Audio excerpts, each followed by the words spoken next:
Hello guys, तो आज हम एक्सप्लेन करेंगे एक मूवी जिसका नाम है ओवर अगेन। ये कहानी है तीन दोस्तों के बारे में। लड़के का नाम होता है गाओ सिलिन। वो पढ़ने में बहुत अच्छा होता है और वो काफ़ी हैंडसम भी होता है। अगला होता है जी यांग। वो इतना पढ़ने में अच्छा नहीं होता है, बट वो स्कूल में फेमस होता है क्योंकि वो अपने फादर से बहुत डरता है। अगली होती है लड़की जिसका नाम होता है सी जिया। कुछ दिनों बाद डेट होती है 25 में। तो फिर उस दिन उनके स्कूल का एनुअल सेलिब्रेशन होता है। जी यांग सीजिया स्कूल में होते हैं, तो फिर वो कहीं जा रहे होते हैं। तभी एक टीचर सीजिया को रोक लेते हैं, उससे बोल रहे होते हैं कि तुम्हें सीलिन को बुलाना है। वहाँ पास ही में जियांग के फादर भी खड़े होते हैं। तो फिर जियांग अपने फादर से बोल रहा होता है, क्या मैं सीजिया के साथ जा सकता हूँ। फिर उसके फादर से डांट लिया जाता है और कहते हैं कि हर चीज़ के लिए तुम मेरी परमिशन मत लिया करो। फिर वो दोनों वहाँ से चले जाते हैं। जियांग सीजिया से पूछ रहा होता है, क्या तुम वाकई में बीजिंग जा रही हो अपनी फैशन स्टडी के लिए। फिर सीजिया हाँ बोलती है। तो फिर जियांग उससे बोल रहा होता है कि मैं तुम्हारे बारे में बहुत सोचता हूँ और तुम मेरे लिए एक स्पेशल गर्ल हो। जब से तुमने मेरे लिए उन लड़कों को चैलेंज किया था और मुझे बचाया था उन लड़कों से। फिर सीजिया बोल रही होती है कि अगर तुम्हारे पास करेज हो कि तुम भी उन लड़कों को चैलेंज कर सको तो फिर तुम भी स्पेशल बन जाओगे। तो फिर वो खुश हो जाता है। फिर जियांग सीजिया से बोल रहा होता है कि तुम ऊपर चली जाओ और सीलिन को ढूंढो, मैं यहाँ पर ढूंढता हूँ उसे। सीलिन वहाँ से चली जाती है। फिर जियांग भी वहाँ से जा रहा होता है, तभी उसे विसल की आवाज़ सुनाई देती है। उस साउंड को सुनते हुए वो एक रूम में जाता है। तो फिर वहाँ पर दो लड़के होते हैं और वो उसे धक्का देकर गिरा देते हैं। वो लड़के जियांग को लूजर बोल रहे होते हैं और कह रहे होते हैं कि तुम अपने फादर से बोलो कि वो हमें अरेस्ट कर लें, नहीं तो जाके सीजे को बताओ ताकि वो तुम्हारी आके हिफाजत करे। फिर वो दोनों वहाँ से जा रहे होते हैं। तो फिर जियांग बोल रहा होता है कि तुम मुझे लूज़र बोल सकते हो, बट उसे कुछ भी मत कहना। फिर जियांग खड़ा होता है और उन दोनों से फाइट करना स्टार्ट कर देता है, बट वो दोनों से बुरी तरीके से पीटते हैं। सेलिन म्यूजिक रूम में होता है और उसके साथ में एक लड़की भी होती है। फिर वो दोनों किस करने जा रहे होते हैं, तभी वहाँ पर जियांग आ जाता है। तो फिर वो लड़की वहाँ से चली जाती है। फिर सेलिन जियांग को देखकर उससे पूछ रहा होता है कि तुम्हारे साथ ये सब किसने किया। जियांग बोल रहा होता है कोई बात नहीं। तो फिर सेलिन बोल रहा होता है कि तुम उन लोगों को ऐसे नहीं जाने दे सकते हो। जियांग पूछ रहा होता है कि तुम अभी पहले क्या कर रहे थे, तुम ऐसा नहीं कर सकते हो सीजिया के साथ। सेलिन बोल रहा होता है कि मेरे और सीजिया के बीच में कुछ भी नहीं है। जियांग पूछ रहा होता है ऐसा क्यों। तो फिर सेलिन बोलता है मैं ब्लाइंड नहीं हूँ, मैं देख सकता हूँ कि तुम्हारे दिल में उसके लिए फीलिंग्स है, तुम उसे बताते क्यों नहीं हो। जियांग बोलता है कि मैं ये सब सीजिया से क्यों कहूँगा। तो फिर सेलिन बोल रहा होता है जब तक तुम कहोगे नहीं तब तक तुम्हें कैसे पता चलेगा। जियांग बोल रहा होता है क्या तुम मुझ पर दया करना बंद करोगे। तो फिर सेलिन बोल रहा होता है कि कोई भी तुम पे दया नहीं कर रहा है। जियांग चिढ़ाने लग जाता है और वो बोल रहा होता है कि तुम मुझ पर दया कर रहे हो क्योंकि वो तुम्हें पसंद करती है। फिर सेलिंग जियांग पर गुस्सा करने लग जाता है और बोल रहा होता है कि तुम लूज़र ही रहोगे। जियांग को गुस्सा आता है और वो सेलिन को धक्का दे देता है। सेलिन का जो सर होता है वो स्पीकर के एज पर लग जाता है और वो बेहोश हो जाता है। फिर सेलिन को हॉस्पिटल में एडमिट करवाया जाता है, बट जियांग ने ये बात किसी को नहीं बताई होती कि उसने धक्का दिया होता है सेलिन को। कुछ देर बाद सेलिन को हो जाता है। तो फिर उसके सामने जियांग और सीजा खड़े होते हैं। सेलिन पूछ रहा होता है कि मैं कैसे गिर गया था। जियांग बोल रहा होता है मुझे नहीं पता, जब मैं रूम में आया था तो फिर तुम नीचे गिरे हुए थे। दोनों बाद सेलिन हॉस्पिटल से डिस्चार्ज हो जाता है। तो फिर उनका स्कूल में टेस्ट चल रहा होता है। फिर सेलिन एग्ज़ाम पेपर पढ़ने की कोशिश कर रहा होता है, बट वो कुछ भी नहीं पढ़ पा रहा होता। अचानक से सेलिन का सर दर्द होना स्टार्ट हो जाता है। तो फिर उसे हॉस्पिटल ले जाता है और उसे पता चलता है कि उसे रीडिंग डिसऑर्डर हो गया है। अब सेलिन को इस वजह से स्कूल से ड्रॉप आउट होना पड़ता है और वो एक कैफ़े में काम करने लग जाता है। जी यहाँ एक शॉप में जाता है और वहाँ पर एक बुक पढ़ रहा होता है। फिर कुछ दिनों बाद वो कॉइन बनाना स्टार्ट कर देता है। अब करीबन एक साल बीत गए होते हैं। सेलिन एक बुक स्टोर में वेटर के तौर पर काम कर रहा होता है। पिछले एक साल में जियांग सेलिन से नहीं मिला होता है और वो उसे अवॉइड कर रहा होता है, बट जियांग बिल्कुल बदल गया होता है क्योंकि जो लड़के उसे पहले परेशान करते थे अब वो उसके फॉलोअर बन गए होते हैं। कि स्कूल में एनुअल फंक्शन होता है। तो फिर जी यांग के पास गिटार होता है। फिर वो उस लड़की के पास जाता है जो कि सीरिन को उस दिन किस करने वाली होती है। उससे बोल रहा होता है कल मेरा पार्क में कॉन्सर्ट है, तुम्हें आना होगा।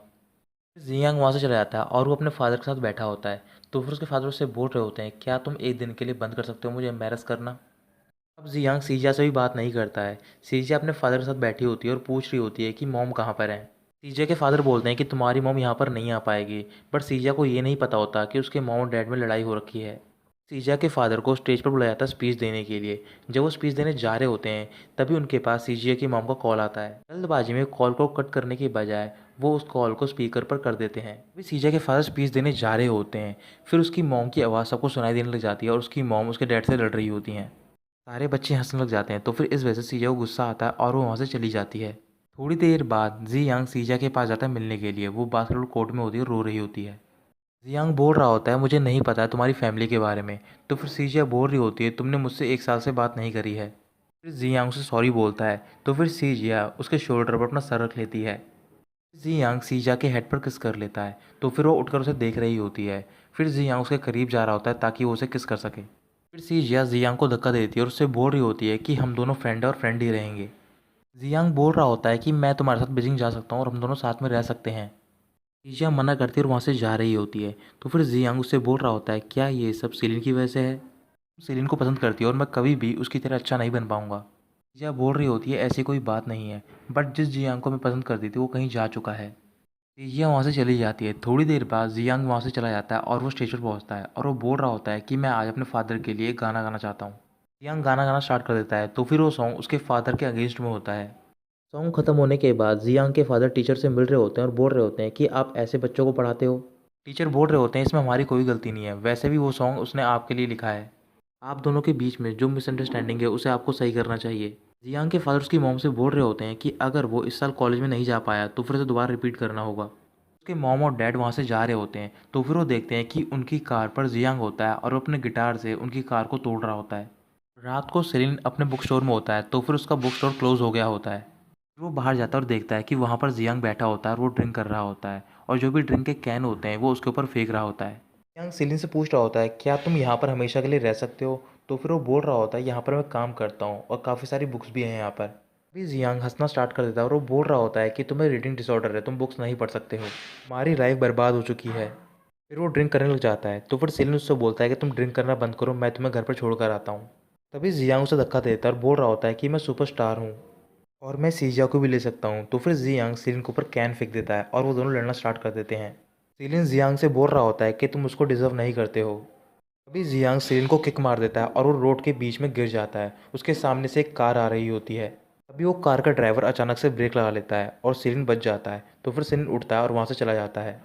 अगले दिन सेलिन अपने स्टोर का डोर ओपन करता है और वो देखता है कि वहाँ पर कई सारे पैम्फलेट होते हैं जियांग के कॉन्सर्ट के।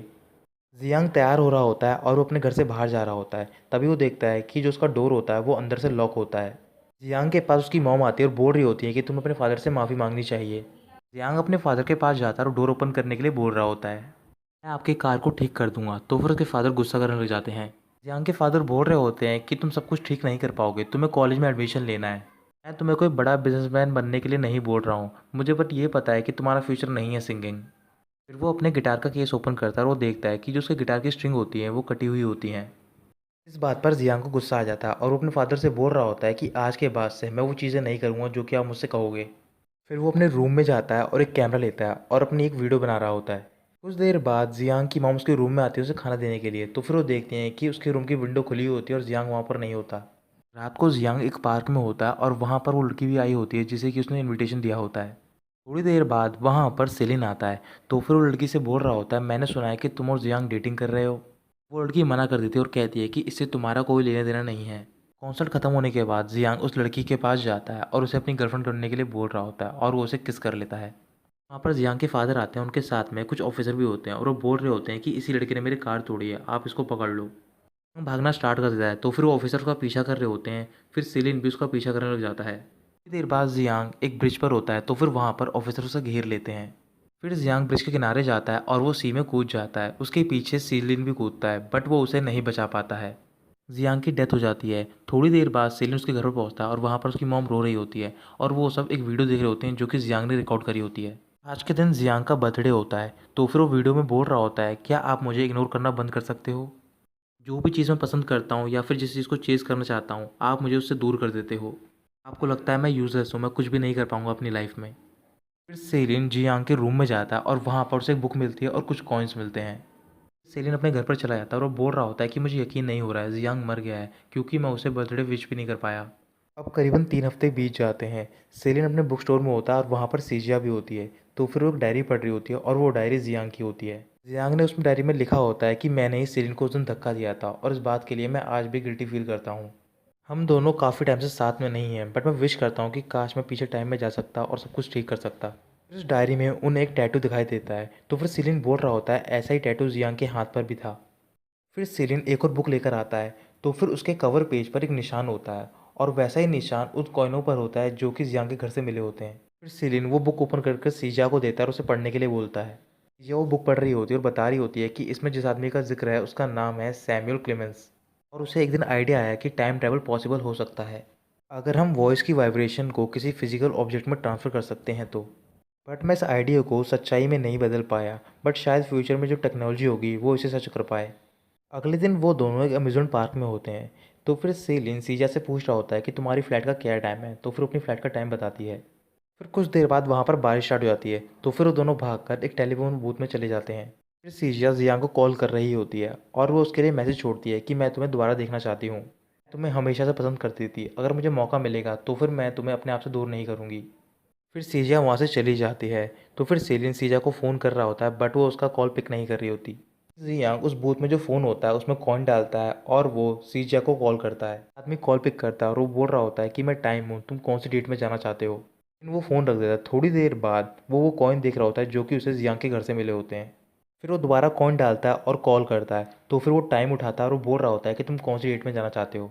सेलिन बोल रहा होता है कि तुम मेरे साथ मजाक कर रहे हो, तो फिर वो मना करता है। फिर सेलिन बोलता है कि मैं आज से 10,000 साल फ्यूचर में जाना चाहता हूँ। फिर वो आदमी बोलता है कि वो डेट एग्जिस्ट नहीं करती है इस यूनिवर्स में। फिर सेलिन बोलता है कि मैं 26 मई में जाना चाहता हूँ, जिस दिन मेरे फ्रेंड की डेथ हुई थी।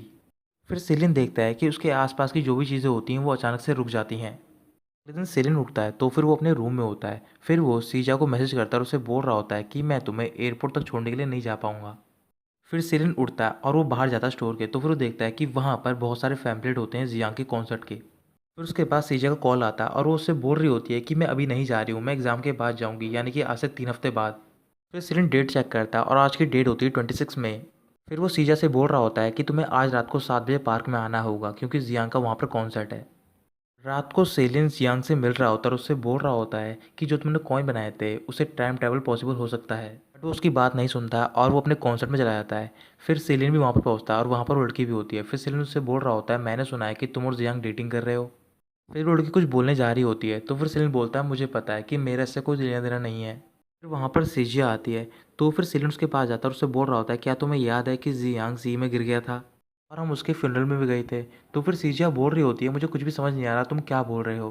कॉन्सर्ट खत्म होने के बाद जियांग उस लड़की के पास जाता है और वो उसे प्रपोज करता है। फिर उसके बाद वो उसे किस भी कर लेता है। वहाँ से चली जाती है। तभी वहाँ पर जियांग के फादर आते हैं ऑफिसर के साथ। तो फिर जियांग भागना स्टार्ट कर देता है। दोबारा वो ब्रिज पर पहुंच जाता है। जब वो कूदने वाला होता है तभी वहाँ पर सेलिन आता है और वो उसे बचा लेता है। थोड़ी देर बाद वो हॉस्पिटल में होता है। तो फिर वहाँ पर सेलिन आता है और वो उसे बर्थडे विश कर रहा होता है। यांग बोल रहा होता है कि मेरे पिछले बर्थडे पर तुम हॉस्पिटल के बेड पर लेटे हुए थे। तुम्हारी लाइफ पहले भी परफेक्ट थी और अब भी, चाहे भले तुम अब पढ़ भी नहीं सकते हो। मुझे हर चीज़ के लिए बहुत हार्ड वर्क करना पड़ता है, बट वो चीज़ तुम्हारे पास आसानी से आ जाती है। जियांग बोल रहा होता है सीजा को पता है कि मैं उसे पसंद करता हूँ, बट वो तुम्हें पसंद करती है। इस वजह से मैं दूर हट गया क्योंकि मैं तुम्हें खुश देखना चाहता हूँ। फिर जियांग बोल रहा होता है कि मैंने ही तुम्हें उस दिन धक्का दिया था और मेरी वजह से तुम्हें ये डिसऑर्डर हुआ है। जिन बोल रहा होता है कि मुझे पता है। जियांग बोलता है क्या अभी मैं तुम्हारा फ्रेंड हूँ। सेलिन हाँ बोलता है और उससे कहता है कि जैसे तुम पहले थे वैसे ही तुम बिहेव करो, तुम दोबारा से स्टार्ट कर सकते हो। जिस दिन सेजन उठता है तो फिर वो अपने बेड में होता है और वो डेट पता करता है और डेट होती है 17 जून। उसी डेट को वापस आता है जिस दिन वो पीछे गया होता है टाइम में।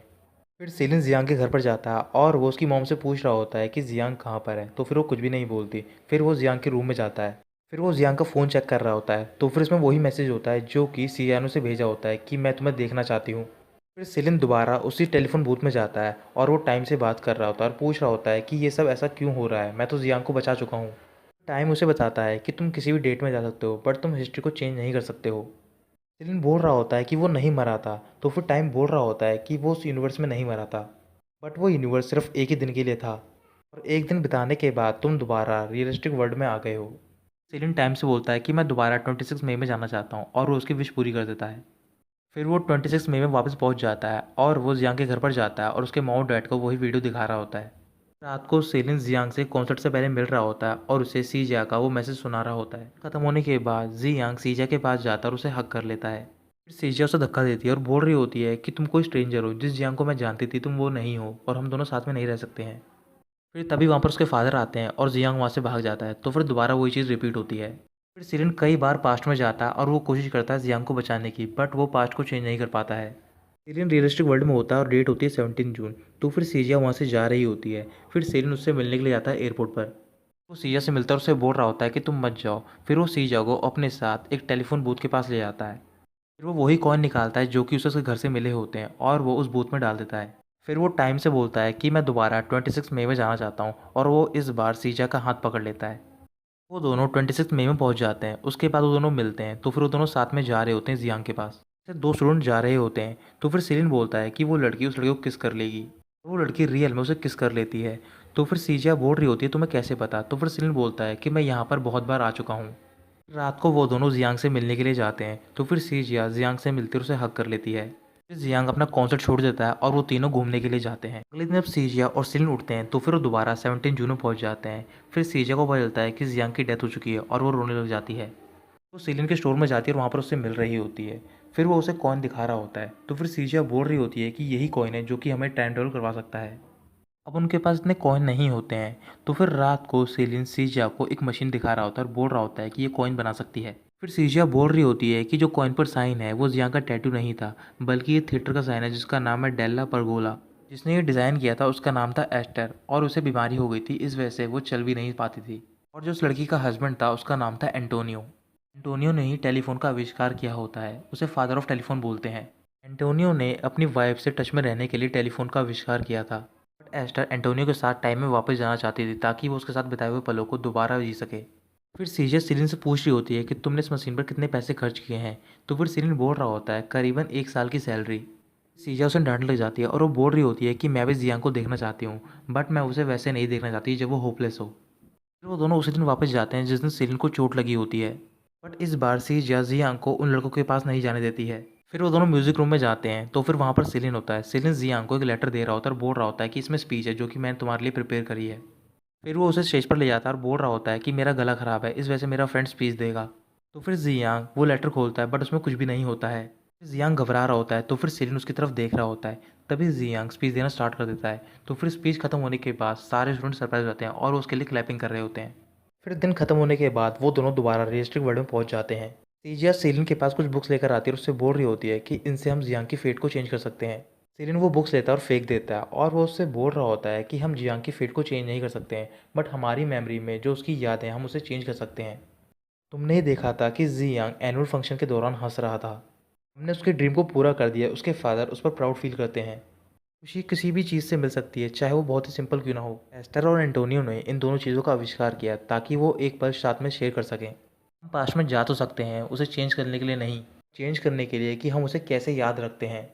फिर सेलिन अपनी शॉप में चला जाता है और वो सीजिया से बोल रहा होता है कि तुम्हें ये सब चीज़ें फेस करनी होगी, फेट को चेंज नहीं कर सकते हैं।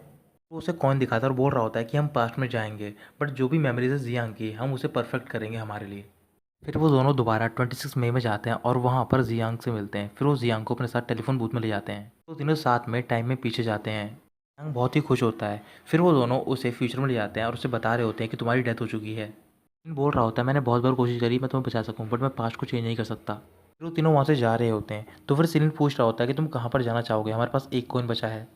तो फिर जियांग बोलता है कि मैं आज से 10 साल फ्यूचर में जाना चाहूँगा। फिर वो तीनों फ्यूचर में जाते हैं और उन्हें पता चलता है कि जो सिलिन होता है वो बहुत बड़ा राइटर बन चुका होता है और उसने वो बुक अपने फ्रेंड्स के बारे में लिखी होती है। फिर सेलिन उन दोनों से मिल रहा होता है और बोल रहा होता है कि इस वर्ल्ड में मुझे लिखने की कोई ज़रूरत नहीं है क्योंकि यहाँ पर डिजिटाइज हो गया सब कुछ। जियांग के पास एक और कॉइन होता है, तो फिर वो तीनों दोबारा वापस जाते हैं और इस बार जियांग उस कॉन्सर्ट में सेलिन के साथ गाना गा रहा होता है। वहाँ पर उसके फादर आते हैं और वो उसे देख रहे होते हैं। फिर दोबारा वो चीज़ें रिपीट हो रही होती हैं। जियांग ने एक वीडियो रिकॉर्ड करी होती है सेलिन और सीजिया के लिए। सेलिन वो वीडियो देख रहा होता है, तो फिर उसमें जियांग ने उसे थैंक यू बोला होता है।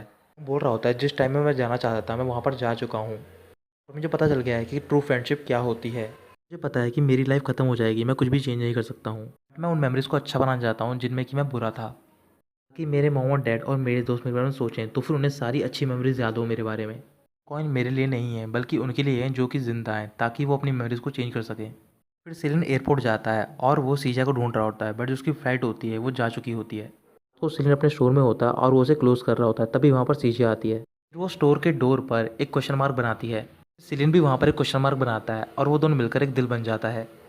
सेलिन बाहर जाता है और वो सीजा को हक कर लेता है। तो दोस्तों यहीं खत्म होती है ये कहानी। इस मूवी को IMDb ने 5.2 रेटिंग दी है और माइडामलिस्ट ने 7.9 रेटिंग दी है। ये मूवी 2019 में रिलीज हुई थी। इस मूवी की मेन कास्ट है ने हाओ ने सेलिन का, पेंग यू चैंग ने जियांग का, गाई कैस ने सीजे का किरदार निभाया है।